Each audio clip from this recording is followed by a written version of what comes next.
The area of a rectangular plot is 528 meters square. The length of plot is one more than twice its breadth.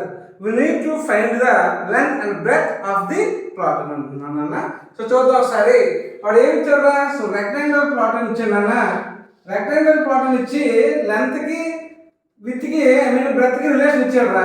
Breath అనేది మనం X అనుకుంటే length ఏమవుతుందంటే 1 more than twice its breadth అని అంటున్నాడు. Length equal to 1 more than twice its breadth అంటే twice అంటే 2x అన్న, 1 more than అన్నాడు కనుక +1 అన్న. ఇది మనకి లెంత్, ఇది మనకి బ్రెత్ అనమాట. సో అండ్ ఏరియా ఎంత ఇచ్చాడు, ఇది లెంత్ బ్రెత్, ఏరియా ఎంత ఇచ్చాడు అన్న అంటే 2x + 1 ఇంటూ x అంటే లెంత్ ఇంటూ బ్రెత్ అని ఈక్వల్ ఎంత అన్నాడు. సో 528 అని అన్నాడు. సో x ఇంటూ 2x అంటే 2x² + x. ఈ +528 వస్తే ఏమవుతుంది -528 ఈక్వల్ టు 0 అన్న. సో దీన్ని ఏం చేయాలి మనం, స్ప్లిట్టింగ్ ద మిడిల్ టర్మ్ చేసి సో ఫ్యాక్టరైజ్ చేయాలరా. సో చూద్దాం ఒకసారి. -528 మైనస్ ఉంది అంటే ఇంటూ 2 అన్న అంటే 2 ఇంటూ 2 2 are 4 and 2 6 2 6 are 12 2 4 అన్న and 2 cube into right 2 1s 2 3s 2 2s అన్న 2 power of 4 into 2 6 and 2 6 అన్న 2 power of 5 into 33 అన్న 2 power of 5 into 3 into 11 అని రాయొచ్చురా.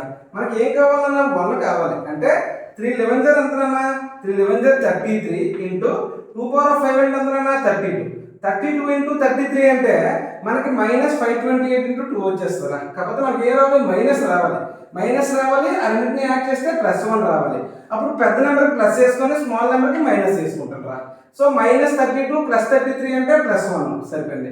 -32 into 33 అంటే ఈ రెండు మల్టిప్లై చేస్తే వచ్చేస్తుంది అంటే so 2x² -32x + 33x -528 equal to 0 అన్న. సో 2x కామన్ తీస్తే x -16 రా +33 కామన్ తీస్తే ఈ రెండింటిలో x -16 ఈక్వల్ టు 0 అన్న. సో 2x + 33 ఒకటి అండ్ x -16 ఒకటి నాన్న. లెంత్ బ్రెత్ లో మనకి మైనస్లో రాదు కదరా, అందుకని దీన్ని ఒకదాన్ని తీసుకుంటాం. x -16 ఈక్వల్ టు 0 అయితే x ఈక్వల్ టు ఎంతరా 16 రా. x అంటే ఏమన్నా బ్రెత్ అనేది ఎంత 16 రా. అప్పుడు లెంత్ ఎంత అవుతుందా 2 16 32 + 1 అన్న 33 నాన్న అంతే.